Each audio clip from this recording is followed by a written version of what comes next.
Bonjour, je m'appelle Jorge Hernan Herrera. Je suis le professeur de interculturalité et francophonie. C'est un cours qui se situe quasiment à la fin de la formation de la filière en langues étrangères, langues modernes, à l'université du Quindío. Et puis mes étudiants et mes étudiantes ont déjà eu des contacts avec vous à travers les Padlets que Maria Florencia nous a envoyés. Merci beaucoup, Maria Florencia. Sinon, et ce qui va se passer, c'est que si vous voulez, ça c'est une toute petite introduction de ce que mes étudiants vont faire en français et en espagnol. Ils vont se présenter, ils vont parler un petit peu d'eux. C'est pas grand chose, ce ne sont pas de longs discours, pas du tout, ce sont de petites présentations. Et puis voilà, sinon vous allez voir aussi qu'il y a une partie de vidéos dans lesquelles mes étudiants et mes étudiantes interviewent des étudiants de l'université qui, pas forcément, sont des étudiants de langues étrangères, non. Ils peuvent être des étudiants d'autres filières, d'autres facultés, si vous voulez. Donc voilà. Et dans cette interview qu'ils vont faire, ils vont poser des questions type qu'est-ce que vous savez de la France, qu'est-ce que vous savez des Français? Et voilà, c'est ça. Donc merci, j'espère vous voir bientôt et à la prochaine. Bien, je vais parler sur les traditions colombiennes. Et les traditions sont principalement la transmission des coutumes, des comportements, des souvenirs, des symboles et des croyances que les gens ont d'une communauté. Ils se transmettent de génération en génération. Par exemple, nous avons le carnaval de Barranquilla. C'est le deuxième plus grand carnaval du monde et le plus important de Colombie. Les défilés sont une véritable démonstration du patrimoine, de l'histoire, de la culture et de la musique de notre pays. Et le carnaval des Noirs et des Blancs, c'est l'une des traditions colombiennes de la coutume indigène, andine et préhispanique. La procession de la Semaine Sainte à Popayán est la sphère religieuse en Colombie et ils sont célèbres pendant la Semaine Sainte et plus précisément du mardi ou jeudi, entre 19h et 23h, et pour recréer des moments importants de la mort du Christ. Et finalement, les foires aux fleurs, c'est l'élément le plus important de Medellín, car il représente tous les valeurs des habitants d'Antioquia. Et la foire dure 10 jours et fait partie du patrimoine culturel colombien. Salut, je suis Tatiana et je vais continuer à parler de nos coutumes colombiennes. Je dirais que Noël est l'une de nos traditions les plus importantes ou les plus commémoratives parce que Noël est la fête qui fait jouir tout le monde. Cette fête dure tout le mois. On commence le mois avec des feux artifices pour donner la bienvenue à Noël. Et le 7 et le 8 décembre, ce sont les jours de bougies. Presque tout le monde sort de l'intérieur pour décorer les rues. Ce sont les jours parfaits pour aller voir les décorations dans les petits villages. Ensuite, on fait la nouvelle, on donne amuse-boucher aux enfants qui viennent à la nouvelle, on offre les cadeaux qu'on avait mis sous les sapins. Les enfants croient que c'est Père Noël qui l'a fait finalement et les 30 ans. Décembre, on fait l'arrivée de la nouvelle année, on fait un super repas, on brûle un homme de pelle, on mange du raisin et parfois on fait le tour avec une valise et tout ça à minuit. Un autre point de nos coutumes concerne les plats typiques. Notre nourriture est très variée. Il serait impossible d'inclure tous les plats typiques dans une seule vidéo. Cependant, la plus de représentatifs sont la bandeja paisa, el sancocho, el ajiaco. Personnellement, j'adore les ajiaco. Et pour parler un peu de notre culture, tout n'est pas rose. Si en Colombia vous dit qu'il bientôt arrivé ya casi llego, c'est parce qu'il est probablement encore chez lui. Nous ne sommes pas très ponctuels, pourtant nous sommes très sympathiques, sociables, bavards, voire même vous parler. Et je vous dis que c'est tout. Merci d'avoir regardé cette vidéo. Au revoir. Si l'on se met en parlant de la gastronomie colombienne, je crois qu'il serait impossible de la cataloguer dans une seule caractéristique ou type, simplement parce qu'elle est le résultat du mélange culturel en considérant les communautés indigènes, les communautés afro et les communautés européennes, spécialement celles de l'Espagne. En plus, je crois qu'il s'agit du mélange qui a changé au fil des ans en introduisant des nouveaux ingrédients et des nouvelles saveurs. Finalement, je crois qu'on peut dire que chaque région et chaque département dans la Colombie est comme un petit monde différent et que tous ensemble construisent un paradis culinaire. D'autre part, la localisation géographique de la Colombie et le fait qu'ici on jouit de plusieurs climats et reliefs sont aussi l'intéressant de la variété culinaire parce qu'on utilise beaucoup d'ingrédients, des légumes, des fruits, des céréales, des tubercules, différents types de viande, etc. Bonjour, je m'appelle Angela et maintenant je vais vous parler des différents plats que nous avons ici dans les différentes régions de la Colombie. Pour la région andine, nous avons dans le département de Cundinamarca et Boyacá, principalement l'ajiaco, qui est une soupe épaisse qui contient des pommes de terre, des épis de maïs et des poulets effilochés et que nous pouvons compléter avec de la crème. Et nous avons aussi la changua, qui est une soupe, mais celle-ci est plus liquide et qui contient de l'herbe, de la coriandre et de l'oignon. Dans le département d'Antioquia, nous avons la délicieuse bandeja paisa dans laquelle vous trouverez différents produits tels que les haricots, les bananes, les chicharrons, les riz, l'avocat, la viande hachée, l'œuf,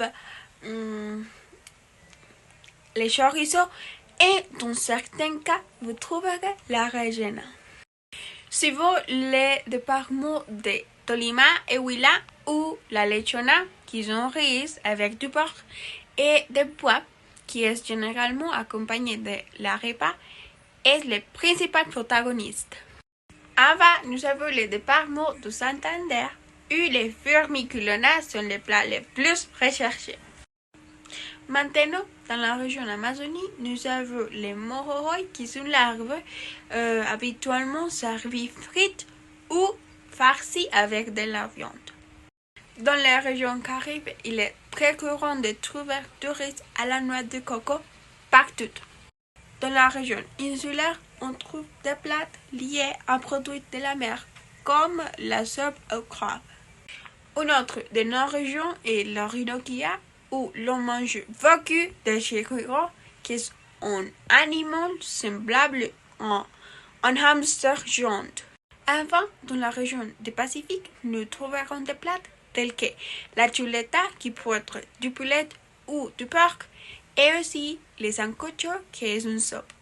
Malgré cela, on peut trouver partout en Colombie des délices tels que les arepas, les empanadas au poulet, à la viande ou mixte, le bocadillo, le buñuelo ou les pains de queso. Et aussi, à Noël, on peut déguster une délicieuse natille. Alors, ça serait tout. Au revoir. Les sports. Il n'y a pas que le football ici en Colombie. Il y a des autres sports qui sont autochtones, des sports que les gens jouent à l'école, dans leur temps libre, à la rue, etc. Et aussi les sports olympiques, dans lesquels la Colombie se démarque beaucoup. Tejo. C'est un jeu qui ressemble au jeu de palais. Le but de Tejo, c'est de lancer un disque de métal pour éclater un triangle de poutre à canon ou mecha, qui a au moins 12 mètres de chaque joueur. Les personnes qui éclatent plusieurs de mechas gagnent. Il y a 4 joueurs à chaque jeu de Tejo. Ballon pesado. C'est un sport qui a été créé ici en Colombie, plus précisément dans ma ville natale, Buenaventura. Ce jeu est joué dans un terrain de futsal et 12 équipes de 5 joueurs chacun s'affrontent. Pour jouer, on utilise une balle de volleyball dégonflée et le but c'est de marquer le plus de buts. Mais au ballon pesado, le but c'est pas en ligne, c'est un cercle tracé au sol à chaque moitié du terrain. Jermis, c'est un jeu que les enfants aiment beaucoup. Le but de ce sport, c'est de rassembler autour de 10 bouchons de bière ou soda. Dans ce jeu, il y a 2 équipes, l'équipe qui attaque et celle qui défend. Donc, l'équipe qui défend doit marquer l'équipe qui attaque avec un balle et le joueur qui est marqué doit sortir du court. L'équipe attaquante doit se défendre avec une table pour se protéger. Les athlètes colombiens sont très bons aux sports olympiques. Malheureusement, le gouvernement colombien ne les appuie pas. Toutefois, la Colombie a des médailles d'or à l'haltérophilie grâce à Oscar Figueroa en 2016 et Isabel Urrutia en 2000. Aussi, on a médaille d'or à triple saut grâce à Catherine Ibargüen en 2016 et au BMX grâce à Mariana Pajón en 2012 et 2016. Il y a d'autres athlètes très connus qui sont colombiens. Egan Bernal qui a gagné le Tour de France. Juan Pablo Montoya qui est un grand référent de la Formule 1. James Rodriguez qui a été le buteur du mondial du football Brésil 2014. Nairo Quintana et Rigoberto Urán qui sont de très bons cyclistes et nous les Colombiens sommes très fiers d'eux. Orlando Duque, une célébrité du cliff diving et il a battu 2 records Guinness. Et finalement Radamel Falcao qui a été le 5e meilleur joueur du monde et a été à l'Once idéal 2012. Merci. Maintenant, je veux parler sur la biodiversité en Colombie. La Colombie est idéalement située sur la ligne équatoriale et de ce fait, il y a une topographie diversifiée avec une variété de climats et d'écosystèmes qui renforce sa biodiversité, représentant 10% de la faune et de la flore de la Terre. Parmi les pays les plus riches en biodiversité du monde, la Colombie se classe 2e. Enfin, selon le système d'information sur la biodiversité en Colombie, 51 330 espèces sont enregistrées avec plus de 1920 espèces d'oiseaux, 528 espèces de mammifères et 1521 espèces de poissons. Je vais mentionner quelques éléments de la biodiversité de la Colombie qui sont les plus importants pour le pays. L'un des animaux les plus reconnus du pays est le condor et l'oiseau national. C'est un oiseau majestueux. Et son plumage est noir et il a une couleur de plumes blanches autour du cou. Et la longueur des ailes atteint environ 3,5 mètres. Il se trouve sur l'emblème national de la Colombie, ce qui représente les gloires du pays. La fleur la plus caractéristique pour la Colombie est l'orchidée. Et bien qu'il existe cette espèce différente, l'orchidée Cattleya trenae est considérée comme la fleur nationale. Et son nom provient d'une reconnaissance à José Jerónimo Triana, l'un des botanistes colombiens les plus reconnus. Et cette fleur présente une grande variété de formes et couleurs. Et par exemple, il y a fleurs blanches pures et de gamme violet et rose clair et aussi des couleurs très foncées avec des taches sur les pétales. Finalement, l'arbre national, le palmier racé, le plus haut palmier du monde, et il pousse jusqu'à 70 mètres, et ses feuilles sont vert foncé et mesure plus de 2 mètres de long. Et le tronc est cylindrique, lisse, recouvert de cire. Et il peut vivre plus de 100 ans. Et il est situé dans le département du Quindío, plus spécifiquement la vallée de Cocora. C'est l'une des merveilles de notre département et il est vraiment proche de notre vie arménienne. Et je pense que nous avons tous eu l'occasion d'observer cet arbre en person. C'est très beau. La musique traditionnelle colombienne, comme la plupart des manifestations artistiques du pays, est influencée par des éléments espagnols, indigènes et africains qui ont formé cette nation. Ce pays possède une grande diversité musicale, c'est pourquoi il est connu comme le pays aux 1000 rythmes, avec plus de 1025 rythmes. Parmi les genres traditionnels, nous avons la musique de l'intérieur qui est l'andina et la llanera et la musique des côtes atlantiques et pacifiques. Dans l'andina, les cordes prédominent telles que les guitares, les bandolas, les violons, les flûtes également. Dans la llanera, des arbres et des basses et dans la musique des côtes, les percussions. Parmi les genres musicaux andins, les bambucos et les sanjuaneros se distinguent. La musique caribéenne comprend la cumbia, les mapalé, les vallenatos et certains plus récents comme la champeta. Le vallenato dans la région des Caraïbes est lié au caractère et à la manière de comprendre la vie des Colombiens, leur sens du rythme, la tradition orale et l'héritage historique. Ses principaux instruments sont l'accordéon et les tambours, et son plus grand représentant était Diomedes Díaz. D'autre part, la musique la plus écoutée aujourd'hui en Colombie dans les clubs est principalement la salsa, dont l'épicentre est la ville de Cali, où elle est dansée avec des mouvements de pieds et d'hanches beaucoup plus rapides que dans d'autres styles de salsa et comprend également pas mal d'acrobatie. Dans la salsa colombienne se trouve la salsa choque, où les corps entrent en collision en la dansant. Également, le genre urbain est bien écouté, caractéristique de la ville de Medellín par des artistes tels que J Balvin et Karol G. Enfin, il ne faut pas oublier la célèbre musique populaire pour boire de l'alcool par des compositeurs comme Darío Gómez, récemment décédé. La grande quantité et la diversité des influences ont fait de la musique colombienne l'une des plus riches du monde, entraînant l'exportation d'un grand nombre d'artistes reconnus tels que Shakira, Juanes, Carlos Vives, Joey Arroyo, entre autres. Eh bien, tout est parfait du côté de la musique, mais l'art colombien peut remonter à environ 3500 ans, s'intègre à travers d'un grand nombre de branches, des espèces historiques comme l'artisanat indigène avec l'or quimbaya et aux autres classiques de classe mondiale comme Fernando Botero et contemporains tels que l'artiste décoré comme exposant de l'année par l'université de Berkeley, Juliana Plexo. Nous trouvons dans ce même spectre des artistes caractéristiques de la région du Quindío, connus pour les méthodologies de sculpture, des murs d'art naturels, connus sur le nom de Caillon et quelques autres comme Frédéric Uribe qui jouent d'une reconnaissance internationale par son art avec des produits recyclés.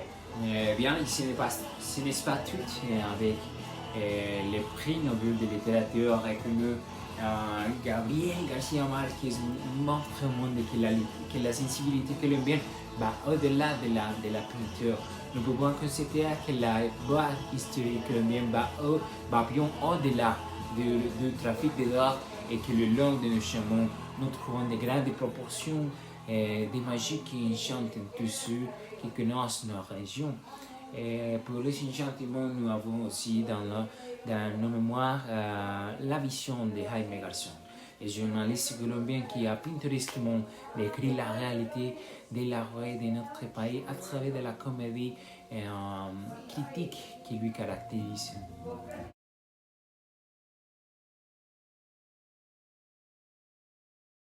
Hola, ¿qué conoces de Francia?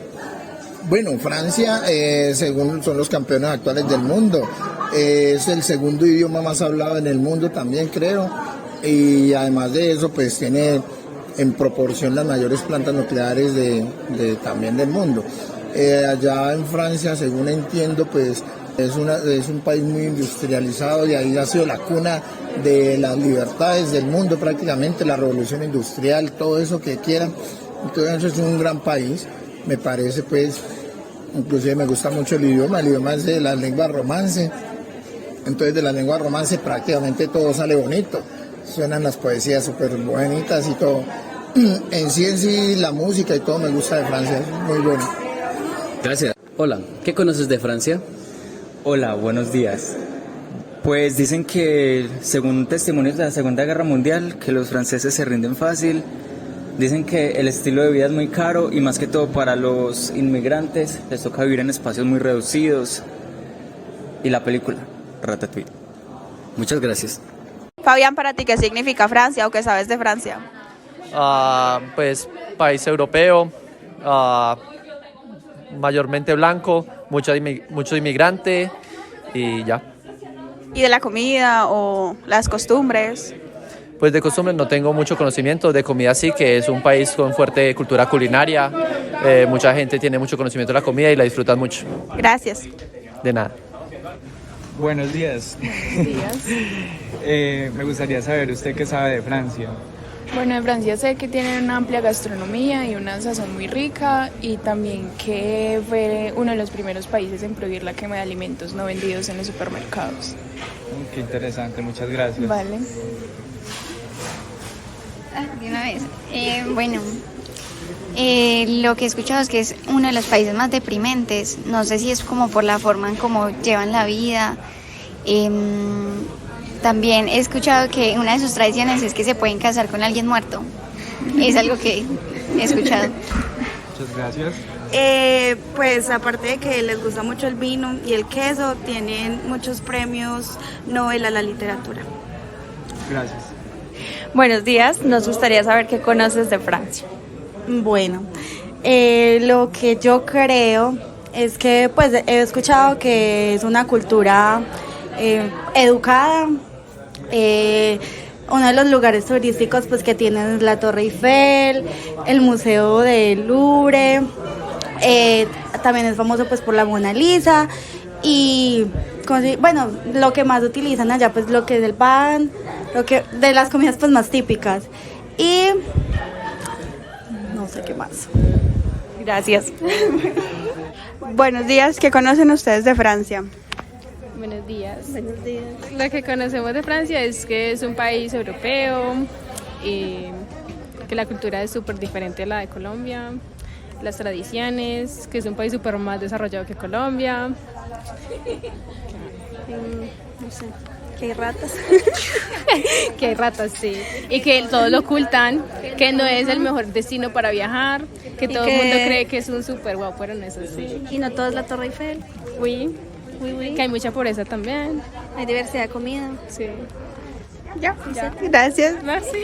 Actualmente Francia se divide en 101 departamentos, los cuales están agrupados en 13 regiones. De esos 101 departamentos, 96 son departamentos metropolitanos. Además, tengo entendido que los cuerpos gubernamentales de Francia son iguales a los de Colombia, con la única diferencia de que en Francia hay primer ministro y en Colombia no, ya que esa función la cumple el presidente de la República. Hola, mi nombre es Juan Manuel Gutiérrez Sánchez y hoy voy a hablar sobre lo que conozco y lo que sé sobre París y Francia. Pues sé que es conocido porque se le llama a su capital, se le llama la ciudad de las luces y que culturalmente son personas que no les gusta escuchar hablar a las demás personas en inglés, solamente en francés o en español. Son personas que por algún motivo que desconozco no les gusta escuchar el inglés. También sé que el aseo personal de ellos es muy poco o a veces nulo y que han habido experiencias muy malucas con conocidos dentro de trenes o dentro de transportes de la vía pública gracias a este desaseo. No conozco más, eso es todo lo que sé y muchísimas gracias. Estereotipos que tiene Francia. Bueno, he escuchado que en París hay muchas ratas, que los franceses suelen fumar mucho y no les gusta que uno les hable en inglés. Además, tiene uno de los museos que más visita reciben a diario. También he escuchado que París se considera la ciudad del amor. Hola chicos, mi nombre es Alejandro y eso es un poco de lo que sé acerca de Francia. Bueno, Francia tiene lugares espectaculares, hay dos de ellos que me encantan. Uno es el Museo del Louvre, el cual es muy famoso porque allí reposan obras de grandes artistas. Una de ellas es la Gioconda, más conocida como la Mona Lisa mundialmente. También amo su arquitectura y allí se encuentra pues la Torre Eiffel, que se ha vuelto un icono del amor a través de los años. Y una de las cosas tan espectaculares que tiene Francia es que es la capital de la moda y marcas famosas han marcado tendencia allí. Una de ellas es Vogue. Así que me encanta contarles esto es un breve como resumen de lo que sé de Francia. Les quería agradecer. Hasta la próxima. Me llamó la atención mucho que es una cultura como avejentada. Casi no hay niños en las calles ni en los hogares. Tienen mucho perro, mucha mascota. Entonces, eso fue una de las cosas que más me marcó. Porque aquí en Sudamérica pues uno ve como los niños abundan por todos lados. Eso por un lado. Por otro lado, me pareció la comida francesa espectacular. Quesos, vinos, pan, carnes, mar, bueno, en fin, excelente comida. París es una ciudad muy grande, muy cosmopolita, muy diversa, pero también tiene sus zonas históricas bastante antiguas. Entonces es interesante en el sentido de que puede uno comparar la cultura antigua de la misma París con la cultura moderna en otros centros que son bastante modernos.